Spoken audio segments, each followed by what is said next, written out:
Hi hello నమస్తే welcome to మనం TV. ప్రస్తుతం మనం ఖమ్మం నగరంలో ఉన్నటువంటి రామన్నపేటలో ఉన్నాం. దానవాయిగూడిని దాటినాకే రామన్నపేట వస్తుంది. ఇక్కడ ఒక బుడతడు ఒక పెద్ద ఆవిడకి వృద్ధురాలికి సహాయం చేస్తున్నాడు. దీంతో మనం ఇక్కడికి రావడం జరిగింది. ఈ బుడతడు ఎందుకు సహాయం చేస్తుండో ఆ వృద్ధురాలి పరిస్థితి ఎందుకు తెలుసుకునేందుకు వాళ్ళ ఇంటికి కూడా వచ్చాం. ఈమె పేరు తిరుపతమ్మ. దాదాపు ఈ వృద్ధురాలికి 106 సంవత్సరాలు ఉన్నట్టుగా చెప్తున్నారు. ప్రభుత్వం నుంచి పెన్షన్ కావచ్చు, మిగతా ఎటువంటి ఫెసిలిటీస్ కూడా ఏమి రాని పరిస్థితిలో లోకల్గా అడుక్కొని ఆమె జీవనం గడుపుతుంది. ఈ బుడతడు ఉదయం సాయంత్రం ఆమెను బయటికి తీసుకురావడం చేస్తున్నాడు. ఈ బుడతడికే 3 ఏళ్ళు ఉంటాయి. వీడే ఈ వృద్ధురాలకి సాయం చేస్తున్నాడు లోకల్గా ఉన్న వాళ్ళు చెప్తున్నాడు. అసలు ఆమె పరిస్థితి ఏంది, తిరుపతమ్మ అసలు ఎక్కడ నుంచి ఇక్కడికి వచ్చి ఉంటుంది, ఆమె ఇల్లు పరిస్థితి ఆమె చూసినట్టయితే అసలు ఏం లేవు, తలుపులు కూడా లేవు, పెన్షన్ కూడా రావట్లేదని చెప్తున్నారు. ఆమెతో మాట్లాడే ప్రయత్నం చేద్దాం. చెప్పు తిరుపతమ్మ గారు, మీ పరిస్థితి ఏంటమ్మా? ఏ ఊరు మీద అసలు సొంతూరు? సొంతూరు ముత్తగూడ. అట్టిల్లా ఊరు పుట్టిల్లా ఊరు. అమ్మ పోయింది, అయ్య పోయిండు, అమ్మమ్మ ఒకతుంటే అమ్మమ్మ పోయింది. నాకు కన్నులు పోయారు, కొండోళ్ళు పోయారు, అంత పోయారు. ఇప్పుడు నీకు ఎన్ని సంవత్సరాలు ఉంటాయి పెద్దమ్మా? 106 ఏళ్ళు కన్నా ఈ శివరాత్రికి 106 ఏళ్ళు వెళ్ళిపోతాయి. నీకు పిల్లలు లేరా? కొడుకులు కూతుళ్ళు ఎవరు లేరా? ఎవరు లేరు. మనవరాళ్ళు ఉన్నారు, ఇద్దరు మనవరాళ్ళు ఉన్నారు. కానీ వాళ్ళు చేతగారిళ్ళల్లో వాళ్ళు హైదరాబాద్ పట్ల చాక వెళ్తారు, కూలినాలు చేసుకొని. ఎంతమంది కొడుకులు నీకు అసలుకి? 6 కొడుకులు పెట్టారు, 6 బిడ్డలు పెట్టారు. 12 మంది మొత్తం. 12 మందిని జాతి పెళ్లిళ్ళు చేసినావు. అందరి పెళ్ళిళ్ళు, అందరి పిల్లలు, అందరి పిసికే ఎట్లేసరా. వాళ్ళందరూ ఇప్పుడు ఉన్నారా మరి? ఎవరు లేరు ఇక, అందరు చనిపోయారు. అంతా చనిపోయారు.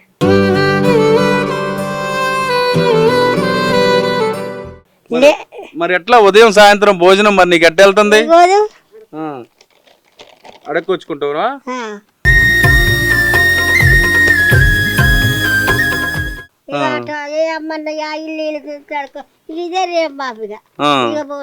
అదేలే పెద్దమ్మ.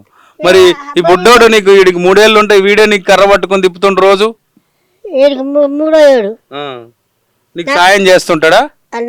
నాగరేజ్ కొడుకు అది తిప్పుతుంటాడా నిన్ను అటు ఇటు? కానీ కానంతా చెప్తూనే ఉంటాడు.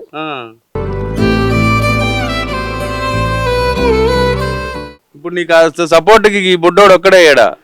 ఈ బుడ్డోడే. మరి ప్రభుత్వం నుంచి ఏం అందట్లేదు అమ్మ? రేషన్ గానీ పెన్షన్ గానీ ఏం రావట్లేదా నీకు? నాకు ఏమీ కొడుక. ఎందుకనట? ఎందుకు ఇట్లా మీరు అప్లికేషన్ పెట్టుకోలేదు? ఎవరున్నారని పెడతారు. ఆ బిడ్డ కొండాళ్ళు అటు ఇటు తిప్పింది, హైదరాబాద్ లో చచ్చిపోయింది. ఓ బిడ్డ నీడబెట్టిన, ఒక కొడుకునేమో అక్కడ ఏ ఊరు పనికి పోతే ఆండే పెట్టొచ్చిన. పని పోయి ఆండే పోయిండు. 7 వాళ్ళు రాలిపోయారు కొడుకు.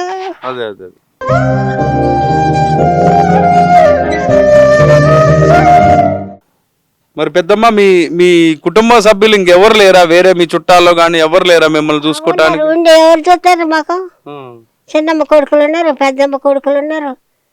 ఎవరు పట్టించుకోవట్లే? ఎవరు పట్టించుకోవట్లే కొడుక. అసలు తిరిగి చూస్తేగా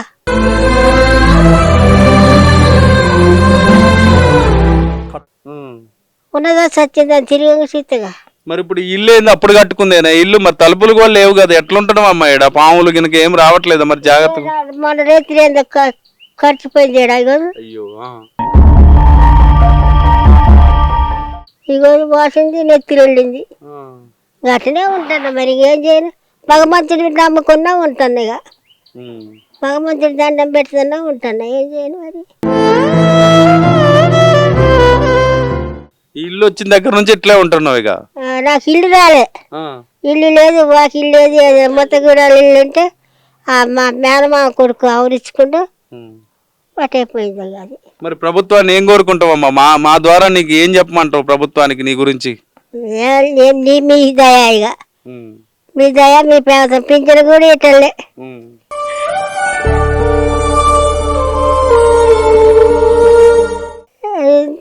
నీ పూర్తి పేరు ఏంది అసలు? మీ సొంతూరు ఎక్కడ? ముత్తగూడమే. ముత్తగూడ నుంచి ఖమ్మం వచ్చారా? ముత్తగూడ సొంత ఊరు. మా అమ్మది, మా అమ్మమ్మది, మా నాయనమ్మది, నా కొడుకుదే, మా అయ్యదేమో జుజురాపేట. జుజురాపేట నుంచి ముత్తగూడెం పిల్లని చేసుకుంటే ఇక ఆడ ఒక్కటే ఇల్లు ఉంది, ఆడ ఏముంటుందని ఇంటికి వచ్చారు మొత్తగూడెం. మొత్తగూడెం వచ్చినాకనే ఇక నేను పుట్టినాక ఇక మా అమ్మ పోయింది, మా అయ్య పోయిండు, అంత మా నాయనమ్మ పోయింది. ఇక కన్నోళ్ళు పోయారు, కొండోళ్ళు పోయారు, మేనమామలు కూడా 4 చచ్చిపోయారు. ఇక ఎవరు దిక్కున్నారు కొడుక. ఇప్పుడు ఎవరు లేరు అట్లయితే నీకు? పెద్దమ్మ కొడుకులు 6 అయితే 6 ఇట్లా అంత పోయారు, ఒక్కడుండు.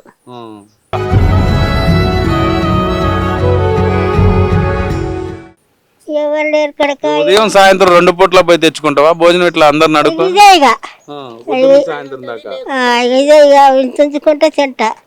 అంతకులే ఉన్నారాడు ఇటు మా ఇలా తండ్రి అన్నా మా అమ్మమ్మ పెట్టిస్తుంది అంత.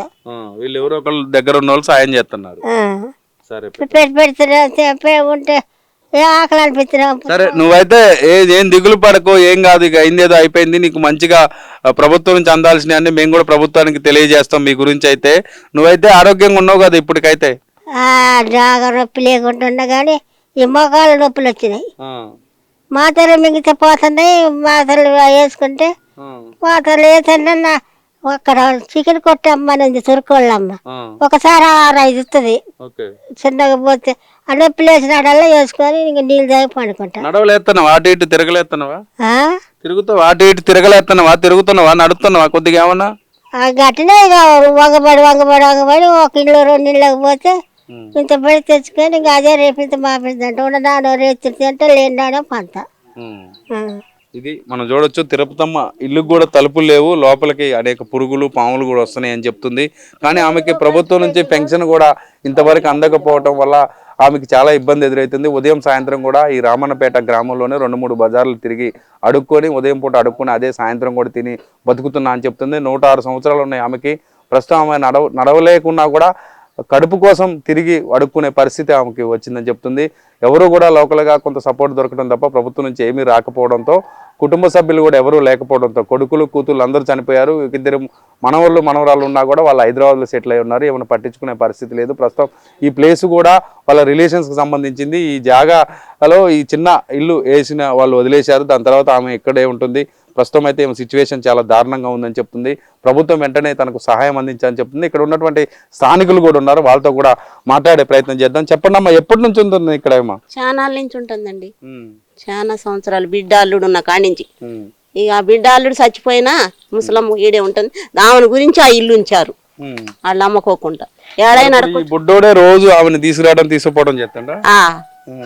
మా మనవడే కొడుకు. ఇక అంతకు లేవని రోజు మేము వండకొచ్చి పెడతాం, తింటది. నా కొడుకు అయినా నేనైనా మా కోళ్ళైనా తీసుకొచ్చి పెడతాం, తింటది. అన్న మరి ఇక్కడ లోకల్ గా ఉన్న వాళ్ళు ఎవరు ఆమెను ప్రభుత్వం దృష్టికి తీసుకెళ్లేదా? లోకల్ గా ఉన్న అధికారులు అంటే లోకల్ ఉన్న అధికారులు కూడా చూస్తున్నారన్న. కాకపోతే ఏంటంటే తనకి కళ్ళు ఒకటి కనపడవు. గవర్నమెంట్ పథకాలు ఏమన్నా అందాలంటే ఫింగర్ ప్రింట్ వేద్దామంటే ఫింగర్ ప్రింట్ రావట్లేదని చెప్తున్నారు. సరే, వాళ్ళ ప్రయత్నం వాళ్ళు కూడా చేశారు. కాకపోతే బామ్మగారి వయసు వచ్చేసి 106 సంవత్సరాలు అయినా కానీ యాక్టివ్గానే ఉంది హెల్త్ పరంగా. ఇక తనకి ఏదన్నా అవసరం ఉండి రోడ్డు మీద పోయేటప్పుడు కనుక ఆ చిన్న బాబే సార్, ఎంతమంది ఉన్నా సరే ఎవరి పనులలో వాళ్ళు ఉంటాము. కానీ వాడు ఎక్కడున్నా క్యాచ్ చేసుకుని ఎమ్మటే ఆమెను తీసుకుపోవడము. ఈ చుట్టుపక్కల వాళ్ళు సరే ఎవరికి తోచినంత వాళ్ళు, అంటే డబ్బులు అయితే కాదు, ఫుడ్ మాత్రం ఎవ్రీడే ఆమెకి సప్లై చేయడము, ఆ విధంగా చేయడము. ఉన్న ఇల్లే కొంచెం నీట్గా ఉంచుకొని పర్వాలేదు. కాకపోతే మనం కోరుకునేది ఏంటంటే సార్, ఆ 106 సంవత్సరాల వయసులో ఆమెకి వెనక ముందు ఎవరు లేరు. మనం ఉంటే మా అంటే 1 రోజు 2 రోజులు పెడతాం భోజనం, తర్వాత ఏం పెట్టలేము. గవర్నమెంట్ నుంచి ఏ విధమైన సహాయం ఆమెకు అందితే కనుక సరే, ఆమెని కనీసానికి ఒక పెన్షన్ వస్తుంది అనుకోండి. ఎవరో ఒకరు నాలాంటి వాళ్ళు ఎవరో ఒకరు ఒకరోజు తీసుకొస్తే ఆమెకు అవి పెట్టుకొని కొంచెం ఉపాధి, అంటే ఏదో తినడానికి భోజనం అంతే. వండుకోలేకున్నా కానీ పై ఖర్చులకు ఆరోగ్యం బాగాలేనప్పుడు అట్లా. ఆమెకంటూ 11 మంది సంతానం అని మాతో చెప్పుద్ది సార్. 12 మంది అంట, 6 కొడుకులు 6 బిడ్డలు, అందరు చనిపోయారు. ఇంకా ఘోరం ఏంటంటే బిడ్డల భర్తలు కూడా చనిపోయారు. ఇక వాళ్ళ మనవరాలు ఒక అమ్మ ఉంటుంది హైదరాబాద్లో. ఇక ఎవరి ఫ్యామిలీ వాళ్ళది, అప్పుడప్పుడు వస్తుంటుంది, చూసి వెళ్ళిపోతుంటుంది. ఇక అంతకుమించి ఆమె చేసేది ఏం లేదు. ఇక చుట్టుపక్కల వాళ్ళంటే వాళ్ళు టైం టు టైం భోజనం అయితే పెడతారు. ఇక రెగ్యులర్గా అయితే ఇక ఈ అమ్మ ఉంది, ఉదయం సాయంత్రం వండి పెడతా ఉంటుంది. ఇక అంతకి ఆ టైంలో ఏదైనా ఊరికి పోయిన రోజు లేదనుకో, అమ్మ అని పిలిస్తే లేదమ్మా ఊరికి పోయిందంటే మళ్ళీ పక్క వాళ్ళ ఇంటికి వెళ్ళడము, అక్కడ అడుక్కొని తినడం. ఇక అది ఆమె జీవన శైలి అది సార్. ఇక మాది ఇది మనం చూడొచ్చు. తిరుత్తమ్మ గాథ చాలా దారుణంగా ఉంది. ఆమె పరిస్థితి ఏమీ బాగలేదు. ప్రస్తుతం ఆమె ఫుడ్కే చాలా అవస్థలు పడుతున్న పరిస్థితి కనపడుతుంది. ప్రభుత్వం వెంటనే తనకు పింఛన్ వచ్చేలా చేయాలని తను కూడా కోరుకుంటుంది. లోకల్గా ఉన్న పబ్లిక్ కూడా 1 రోజు 2 రోజులు సాయం చేస్తాం కానీ జీవితాంతం సాయం చేయాలంటే ఎవరికి సాధ్యం కాదని చెప్పి వాళ్ళు కూడా చెప్తున్న పరిస్థితి. ప్రభుత్వం వెంటనే ఆదుకోవాలని చెప్పేసి మనంటూ ఈ తరఫున మనం కూడా విజ్ఞప్తి చేద్దాం. ఇది ఇక్కడ పరిస్థితి. నరేష్తో కిరణ్, రామన్నపేట నుండి.